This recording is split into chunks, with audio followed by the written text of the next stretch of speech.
On the basis of direction, on the basis of direction, जब हम direction की बात करते हैं तो इसे हम 3 पार्ट्स में डिवाइड करते हैं, first, second and third. First है स्केलर, सेकंड वेक्टर और थर्ड है टेंसर। 3 क्वांटिटीज हैं हमारे पास में। कौन कौन सी है? स्केलर क्वांटिटी, वेक्टर क्वांटिटी और स्केलर और वेक्टर क्वांटिटी की जब पहले बात करें तो स्केलर क्वांटिटी क्या होती है? जिनके पास देखो कोई भी फिजिकल क्वांटिटी होगी उसके पास 2 चीज़ें फिक्स हैं, एक उसके पास में मैग्नीट्यूड होगा और प्लस उसके पास यूनिट होगी। बिना इन दोनों के किसी भी क्वांटिटी को मैं एक्सप्लेन कर ही नहीं सकती। 2 चीज़ तो चाहिए ही चाहिए, मैग्नीट्यूड और दूसरा यूनिट, 2 चाहिए हमें, ठीक है। तो अगर मैग्नीट्यूड और यूनिट है उसके पास में और उसके पास में डायरेक्शन नहीं है, कोई डायरेक्शन ही नहीं है उस क्वांटिटी की, तो वो स्केलर। कोई भी क्वांटिटी ऐसी हो जिसके पास केवल मैग्नीट्यूड हो और यूनिट हो, डायरेक्शन नहीं है, तो वो स्केलर क्वांटिटी है, ठीक है। एग्जांपल में अगर हम चलें तो एग्जांपल लिख सकते हैं, जैसे मास। अगर हम बोले कि भाई इसका मास है 15 kg, किसी भी ऑब्जेक्ट का मास 15 kg है, तो 15 kg तो बोलना पड़ेगा कि 15 kg ईस्ट डायरेक्शन में कि वेस्ट में, ऐसा कुछ बोलना था नहीं। 15 kg ईस्ट या वेस्ट का कुछ बोलना नहीं है, 15 kg है तो 15 kg बस खत्म। मतलब डायरेक्शन की नीड नहीं है हमें मास को एक्सप्लेन करने के लिए। 15 क्या है उसका? मैग्नीट्यूड, और kg क्या है? तो मैग्नीट्यूड और यूनिट से काम चल गया, तो ये हमारा क्या हो गया? स्केलर। जब हम वेक्टर्स के पास चलते हैं तो वेक्टर के पास में ये तो चाहिए ही चाहिए हमें, मैग्नीट्यूड होना चाहिए, यूनिट होनी चाहिए, साथ ही साथ उसके पास डायरेक्शन भी होगी। अगर डायरेक्शन नहीं है तो वो स्केलर, और डायरेक्शन आ गई तो वेक्टर होगा। एक कंडीशन है ये, जैसे कि डिस्प्लेसमेंट। डिस्प्लेसमेंट है कि भाई हमें यहाँ से 5 मीटर इधर डिस्प्लेस हुआ, तो बोलना पड़ेगा किधर डिस्प्लेस हुआ। भैया बोला 5 मीटर डिस्प्लेस कर दिया हमने, इस ऑब्जेक्ट को उठा के इधर रख दिया है, तो ऐसे बोलोगे इधर रखा है, इधर बोलते ही क्या हुआ? डायरेक्शन आ गई। ऐसे बोला 5 मीटर उठा के रख दिया है, तो सीधा प्रश्न आता है किधर, मतलब डायरेक्शन मांग रहा है वो खुद तुमसे। तो डायरेक्शन मांग रहा है इसका मतलब कैसी क्वांटिटी होगी? वेक्टर। तो वेक्टर के पास डायरेक्शन होगी। मैग्नीट्यूड और यूनिट से काम चलने वाला नहीं है, बताना पड़ेगा कि उसकी डायरेक्शन क्या है। तो मैग्नीट्यूड और यूनिट के साथ साथ उसके पास क्या चाहिए? डायरेक्शन। लेकिन केवल डायरेक्शन होगी और वो वेक्टर है, वो थोड़ा सा भी कंफ्यूजन है। डायरेक्शन के साथ साथ और भी कुछ है जो चाहिए, तो वो अभी हम पढ़ेंगे। पहले अभी ये है कि हाँ डायरेक्शन है तो एक चांस बन गया वेक्टर है, और डायरेक्शन है तो चांसेज ये है कि स्केलर नहीं होगी, वेक्टर ही होनी चाहिए, ठीक है। 1-2 गड़बड़ होगी, वो अभी देखते हैं क्या और हो सकती है। टेंसर क्या है? टेंसर ऐसी क्वांटिटी है जिनकी के मैग्नीट्यूड जो है, मैग्नीट्यूड चेंजेस विद डायरेक्शन। ऐसी क्वांटिटी जिसके कि डायरेक्शन के साथ में क्या चेंज हो जाए? डायरेक्शन चेंज करेंगे और मैग्नीट्यूड चेंज हो जाएगा। मतलब हम बोलेंगे इस डायरेक्शन में कितना है तो बोलेंगे इतना है, इस डायरेक्शन में कितना है तो वही चीज़ दूसरी हो जाएगी। मतलब डायरेक्शन बदल दी और वो बदल गई, वैल्यू ही बदल जाए। अगर वैल्यू बदल रही है मतलब मैग्नीट्यूड चेंज हो रहा है, किसके साथ बदल रहा है? डायरेक्शन के साथ। तो वो क्वांटिटी कौन सी होगी? फिजिक्स में 11th में ही हम इसको पढ़ेंगे, और वो है moment of inertia. Moment of inertia. Moment of inertia जब पढ़ेंगे तभी जानेंगे, बस अभी ये सोच लो जैसे कि सिलेंडर है, मोमेंट ऑफ इनर्शिया हम सिलेंडर का कैलकुलेट करें, एक ई एक्सिस ले लें यहाँ से, तो इस एक्सिस के अबाउट मोमेंट ऑफ इनर्शिया को कैलकुलेट करो। एक एक्सिस ये ले लो, एक एंड से पास होने वाली, उसके अबाउट निकालो। एक एक्सिस इसके बीच में से यहाँ से पास हो रही है, उसके अबाउट निकालो। सब अलग अलग आता है। मतलब हम एक तरह से क्या चेंज कर रहे हैं? डायरेक्शन चेंज कर रहे हैं, एक्सिस चेंज कर रहे हैं, और उसका मैग्नीट्यूड भी चेंज हो रहा है। फिक्स वैल्यू नहीं कि सिलेंडर की वैल्यू इतनी होगी, ठीक है। तो हम मोमेंट ऑफ इनर्शिया को क्या बोल देंगे? ये कैसी क्वांटिटी है? टेंसर। कुछ बुक्स में सीधा लिख दिया है क्योंकि टेंसर कुछ नहीं है, स्केलर ही है वो। मोमेंट ऑफ इनर्शिया स्केलर, क्योंकि फिक्स डायरेक्शन थोड़ी है इसकी। लेकिन फिर फिक्स मैग्नीट्यूड भी तो नहीं है, वो भी तो वेरी कर रहा है। तो एक नई क्वांटिटी दे दी उन्होंने, क्या है वो? टेंसर है, ठीक है। तो इसका वैसे कहीं यूज़ किया नहीं है हमने, इन्हीं दोनों से काम चलता रहता है, स्केलर और वेक्टर्स। अब बात हो रही है कि वेक्टर, अभी बोला कि वेक्टर है तो उसके पास क्या होनी चाहिए, लेकिन कुछ कंडीशंस भी हैं इसकी, conditions to be a vector. Vector होने की क्या कंडीशंस है? पहली, उसके पास क्या होनी चाहिए, डायरेक्शन।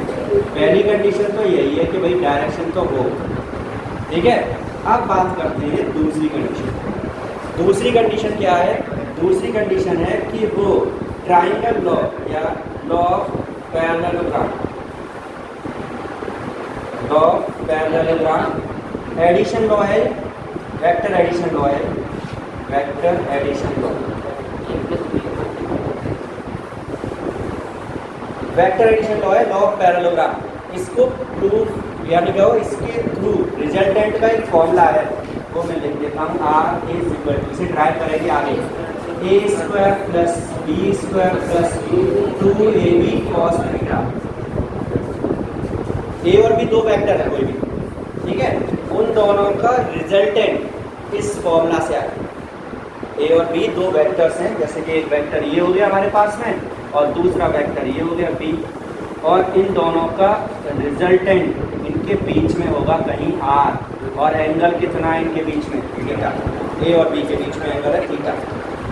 तो अगर कई दो वेक्टर्स दिए हो जिनके बीच में एंगल गिवन हो रहे, तो उनका रिजल्टेंट हम इससे निकालें। अगर रिजल्टेंट इससे आएगा तो वेक्टर है, अगर नहीं आया तो वेक्टर नहीं है, चाहे डायरेक्शन बनी रहे उसके पास। कंडीशन हो गया भाई, डायरेक्शन दिख रही है हमें, क्या डायरेक्शन है, और रिजल्टेंट हम निकाला इससे, तो रिजल्टेंट इससे नहीं आ रहा है, रिजल्टेंट डायरेक्ट आ रहा है, सीधा ऐड हो गया 3 + 4 5, 3 + 4 7, तो डायरेक्ट हो गया। और इससे अगर 3 और 4 को 90 डिग्री पे निकालेंगे तो 5 आएगा। 3 और 4 अगर यहाँ पुट कर दें और cos थीटा को cos 90 पुट कर दें तो 5 आएगा। सॉल्व अभी करके देख लेंगे, 5 आएगा। और जब हमने डायरेक्ट चेक किया उसे तो वो 7 आ रहा है, मतलब फॉलो नहीं हो रहा है। तो इसका मतलब क्या, कौन हो गया, स्केलर। कौन है वो, करंट। क्या है वो, करंट, इलेक्ट्रिक करंट।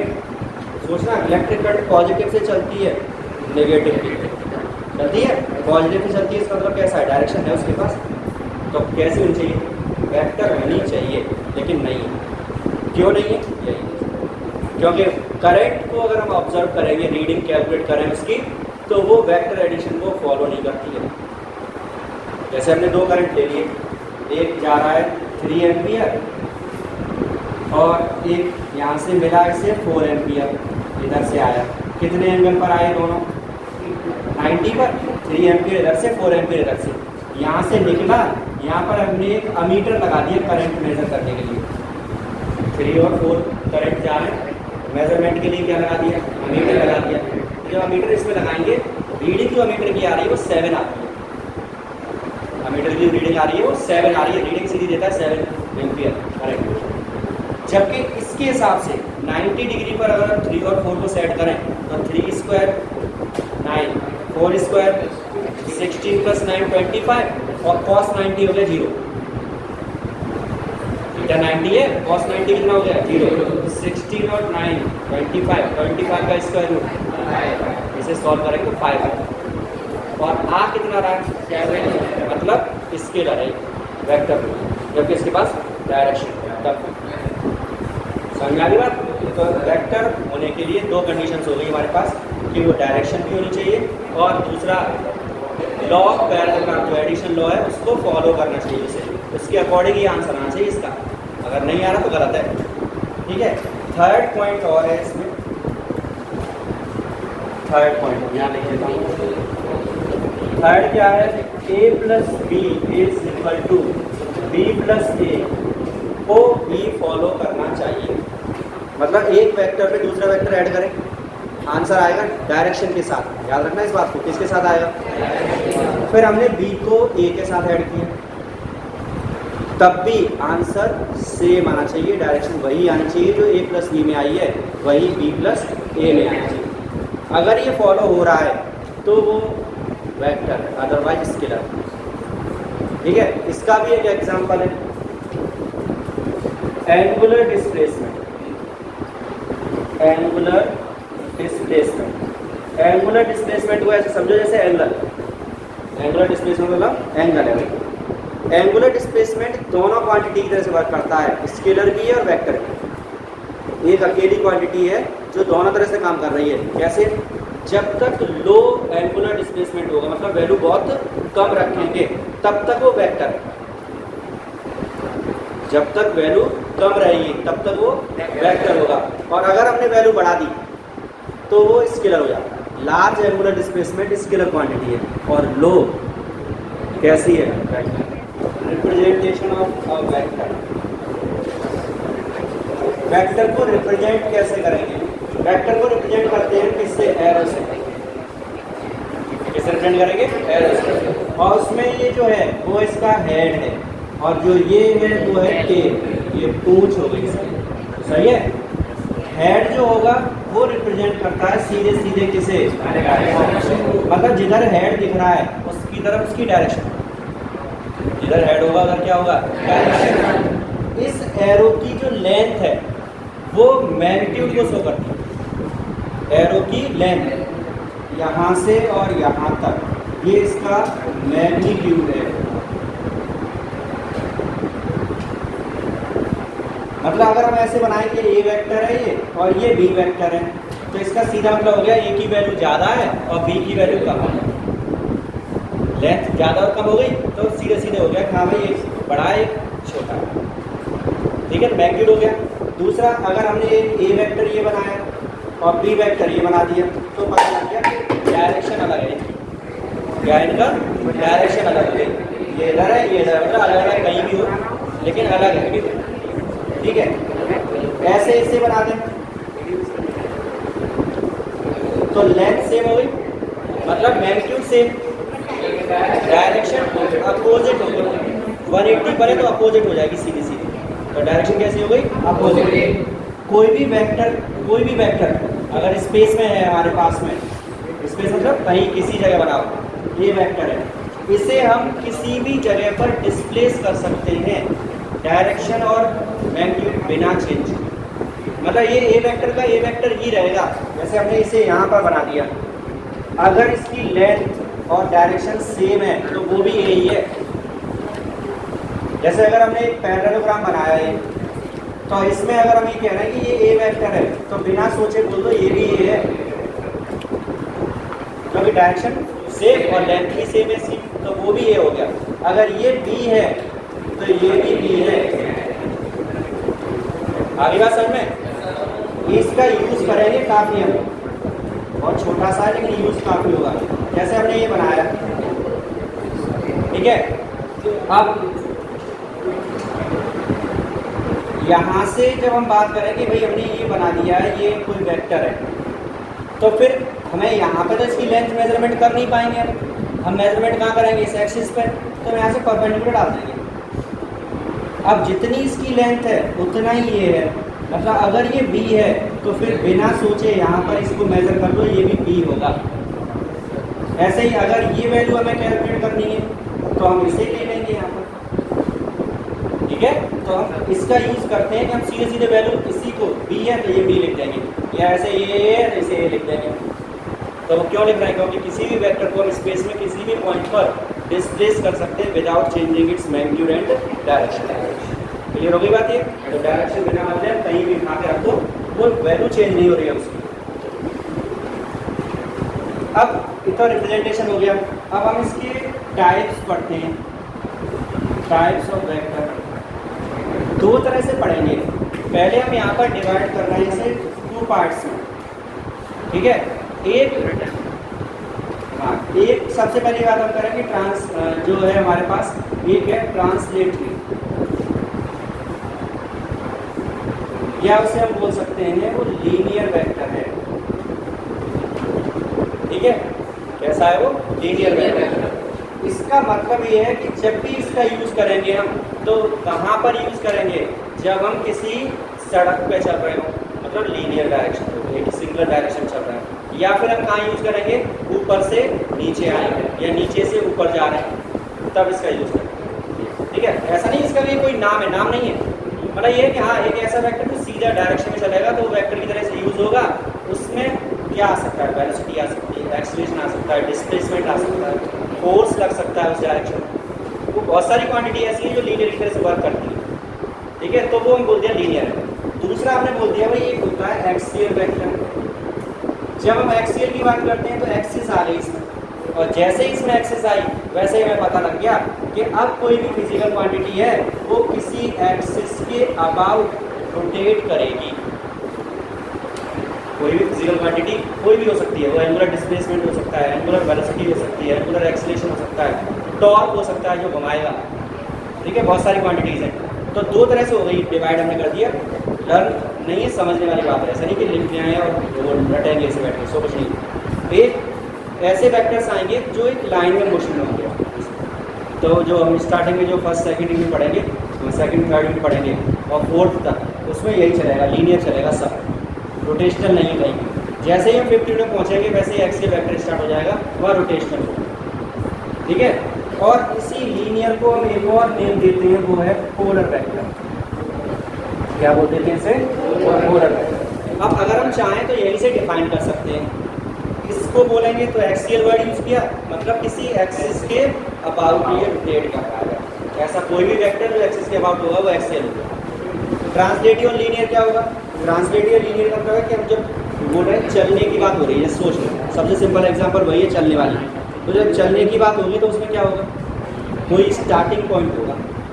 जब चलोगे तुम कहीं से, ऐसा तो नहीं हवा में से आए थे प्रकट हो जाओगे, वो तो कहीं से स्टार्ट करोगे। जब स्टार्ट करोगे तो इसका स्टार्टिंग पॉइंट होगा। जब स्टार्टिंग पॉइंट किसी वेक्टर का मिलेगा तो वो पोलर है। और अगर एक्सियल में कोई स्टार्टिंग पॉइंट नहीं होगा, सोचो ये पंखा कहाँ से चालू हुआ पता नहीं, और अगर चालू भी हुआ तो पता भी है तो एक राउंड के बाद तुम्हें फिर नहीं पता कहाँ है, तो इसका स्टार्टिंग पॉइंट नहीं है हमारे पास में। रोटेशन में आ गए ना, वैसे जब रोटेशन में होंगे तो स्टार्टिंग पॉइंट नहीं है, समझ में आ गया। और जबकि पोलर में स्टार्टिंग पॉइंट होगा, तो स्टार्टिंग पॉइंट अगर है तो वो पोलर वेक्टर है। और अगर वो स्टार्टिंग पॉइंट नहीं मिल रहा है, किसी एक्सिस के अबाउट रोटेट कर रहा है, तो वो कौन सा है? एक्सियल। दोनों बातें क्लियर हो गई? तो पोलर और एक्सियल। तो पोलर को अगर हम बोले तो यही बोल सकते हैं, vector which has starting point. और इसको हम बोल सकते हैं विच रोटेट्स अबाउट एन एक्सिस। किसी एक्सिस के अबाउट क्या करेगा? रोटेट करेगा, तो वो हो गया एक्सियल। और अगर स्टार्टिंग पॉइंट है उसके पास में तो वो कौन है? पोलर। क्लियर? बस अब जो भी इसका नेम होगा ना वही डेफिनेशन होगी, अलग से कुछ नहीं है। जो लिखेंगे ना वो खुद ही बता देगा कि हाँ क्या लिखा हुआ है। जैसे सबसे पहले हमने लिखा कि भाई क्या है? Equal vectors. तो जैसे हमने बोला इक्वल वेक्टर्स है, तो सीधा मतलब हो गया इसका मैग्नीट्यूड और डायरेक्शन दोनों सेम हो गया। सही है, डेफिनेशन खुद आ रही है इसकी। तो इसमें दोनों की डायरेक्शन और दोनों का मैग्नीट्यूड क्या होगा? सेम। डायरेक्शन भी सेम, मैग्नीट्यूड भी सेम, तो वो इक्वल वेक्टर हो गया। Second, unequal. जब हम अनइक्वल वेक्टर्स की बात करेंगे तो इसमें पॉसिबिलिटी कई है। हो सकता है कि मैग्नीट्यूड सेम हो, डायरेक्शन अलग हो, तो भी अनइक्वल होगा। ऐसा हो सकता है कि मैग्नीट्यूड अलग अलग हो और डायरेक्शन सेम हो। डायरेक्शन सेम है और मैग्नीट्यूड अलग हो गया। ऐसा हो सकता है कि उसकी डायरेक्शन और मैग्नीट्यूड सब अलग अलग हो, तो एक अनइक्वल हो गए। मतलब कोई भी एक चीज़ या दोनों, या तो डायरेक्शन या फिर मैग्नीट्यूड या फिर दोनों अलग अलग अगर हैं तो वो कैसा वेक्टर है? Unequal vector. ठीक है। थर्ड है coplanar vector. Plane word use हुआ है इसके, सेम प्लेन में होंगे। कैसे होंगे वो? Same plane. जितने भी वेक्टर होंगे 1 2 3 4 जितने भी हैं, अगर वो एक ही प्लेन में हैं तो वो कोप्लेनर है। एक प्लेन का मतलब इस बोर्ड पे जितने भी वेक्टर बनाओगे वो सब कोप्लेनर है। बोर्ड जो है वो एक प्लेन है, तो इस पर जितने भी वेक्टर बनाओगे तुम वो सारे के सारे कैसे होंगे? कोप्लेनर, एक ही प्लेन में होंगे। ये जितने बने ये सब कोप्लेनर है। जितने दिख रहे हैं इस बोर्ड पे वो सारे के सारे कोप्लेनर है, क्योंकि एक ही सेम प्लेन में है वो सब, उनका डायरेक्शन अलग है कि सेम है या नहीं है, कुछ नहीं, उससे कोई प्रॉब्लम नहीं है, वो सब के सब कोप्लेनर है अगर एक प्लेन। हाँ, एक इस पे बनाए और एक दीवार पे बना दें तो प्लेन चेंज होगा। एक ये प्लेन हो गया, दूसरा ये प्लेन, तब चेंज होगा। जमीन पे बना दो तो बदल जाएगा। वेक्टर एक इस पे बना रहेगा, जमीन पे लाइन खींच दी है, अब गलत हो गया, एक अलग प्लेन है, ये दूसरा प्लेन, वो कोप्लेनर नहीं है। ठीक है, यानी कि तुम्हारे पास कागज पे जो भी बनेगा वो सब कोप्लेनर। कागज पे जो बनाओगे तो कैसे होंगे? कोप्लेनर। इसे अगर फिगर में दिखाएं तो ऐसे देखो, कोऑर्डिनेट सिस्टम ले लेते हैं एक्स वाई और जेड। कोऑर्डिनेट हो गए एक्स वाई और जेड, तीन एक्सिस हैं, ये हम बहुत यूज़ करेंगे। और तीनों एक्सिस क्या है? जैसे कि कॉर्नर है, ऑरिजिन, और एक एक्स एक्सिस है, एक वाई और एक जेड, तो तीनों एक दूसरे के परपेंडिकुलर हैं। इसमें ऐसा नहीं कि परपेंडिकुलर दिख रहा हो, ऐसा लग रहा होगा ये 90 है और बचा हुआ आधा आधा, ऐसा ही है, लेकिन ये लाइन यहाँ नहीं है, ऐसी है। अब मजबूरी हमारी ये है, इस लाइन को खींच नहीं सकते, ऐसा कोई मैजिक पेन है नहीं जो लाइन बन जाए। यहाँ बन सकती है कि लाइन ऐसे खींच के? हाँ, ऋतिक बना रहा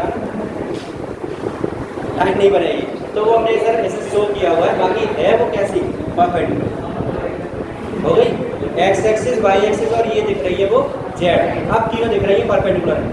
इसके साथ ये भी परपेंडिकुलर है, इसके साथ ये भी परपेंडिकुलर है, और ये दोनों दिख ही रही है परपेंडिकुलर। हो गई तीनों परपेंडिकुलर। अब एक्स वाई जो है ये एक प्लेन है, ये इसमें जो भी वेक्टर बनाएंगे ये सब कोप्लेनर। अगर ये वेक्टर तुमने यहाँ बना दिया तो गड़बड़ हो जाएगी, क्योंकि ये वाई जेड प्लेन है और ये वाला जेड एक्स प्लेन है। अभी इस समय क्या है, सारे के सारे एक्स वाई हैं, तो ये कैसे हो गए? Coplanar, collinear vectors. कोलिनियर का मतलब है हाँ, अलोंग सेम लाइन। एक कोई लाइन है हमारे पास में, उस लाइन के अलोंग कितने भी वेक्टर्स बना दो, उस सब के सब कैसे हैं? कोलिनियर है। ठीक है, और वास्तव में देखा जाए तो ये पैरेलल वेक्टर्स थी। जब एक ही लाइन के अलोंग सारे के सारे चल रहे तो सब पैरेलल होंगे, एक ही डायरेक्शन में सारे के सारे, तो कैसे होंगे ये? पैरेलल। तो पैरेलल वेक्टर की जगह पर अब दूसरा हम ले रहे हैं यहाँ पर, और वो है निगेटिव वेक्टर। निगेटिव वेक्टर, और यही वास्तव में क्या है? Anti parallel vector.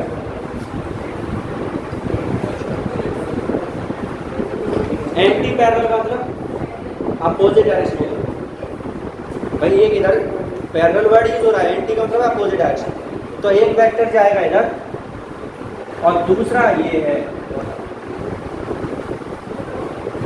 दो वेक्टर हो गए, तो ये ए वेक्टर है और दूसरा कौन है? बी।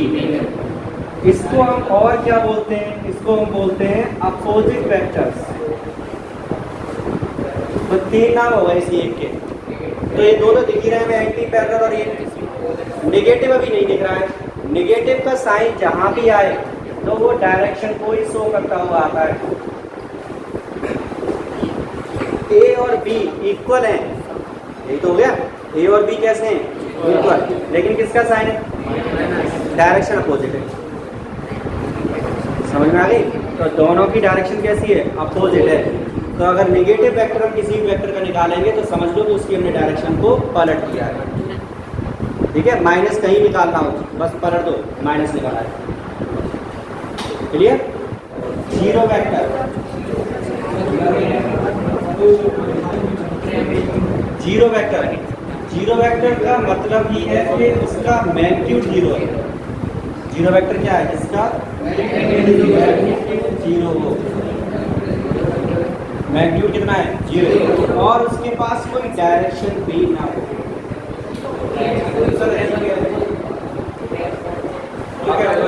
हाँ वही तो हुआ क्या, फिर क्यों बेकार पढ़ रहे हैं? इसकी डायरेक्शन भी नहीं है और मैग्नीट्यूड भी जीरो, बेकार में टाइम पास कर रहे हैं ना। हाँ, इससे सुन के तो जा। अगर हम ए वेक्टर में से ए वेक्टर को माइनस करें तो क्या बचेगा? जीरो नहीं बचेगा, क्योंकि हमने प्रिंसिपल ऑफ होमोजेनिटी पढ़ा है कि जब हम वेक्टर में से वेक्टर को माइनस करेंगे तो वेक्टर ही मिलेगा, स्केलर नहीं मिल सकता। तो इसलिए मजबूरी है हमारी पढ़ना है, समझ गए।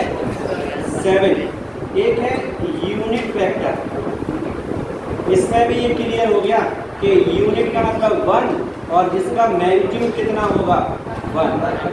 अब मैग्नीट्यूड 1 है और इसके पास क्या होगा एस डायरेक्शन, तो इसका यूज हम मेन करेंगे इसीलिए डायरेक्शन, मतलब इसका कहीं भी मल्टीप्लाई कर दिया करेंगे अगर हम तो वो केवल डायरेक्शन बताया करेगा, कहीं भी मल्टीप्लाई कर दो केवल क्या बताएगा डायरेक्शन, क्योंकि इसके पास डायरेक्शन ही है। मैग्नीट्यूड का मल्टीप्लाई 1 का करेंगे तो कोई फर्क ही नहीं पड़ेगा, अगर हम 1 का मल्टीप्लाई करेंगे तो फर्क पड़ेगा, ठीक है। जैसे कहीं ऐसा हो जाता है कहीं स्केलर क्वांटिटीज दे रखी हो और उसका रिजल्टेंट कभी आ रहा हो वेक्टर, जैसे एक एग्जांपल दें फोर्स है, कूलाम के अकॉर्डिंग चलते हैं तो आता है k Q1 Q2/r², k constant है, Q1 Q2 चार्ज है तो वो स्केलर हो गया, r² है, ये स्क्वायर होने का मतलब है स्केलर हो जाता है, ये भी पढ़ेंगे हम आगे, ये भी स्केलर हो गया, ये सारा कुछ स्केलर है।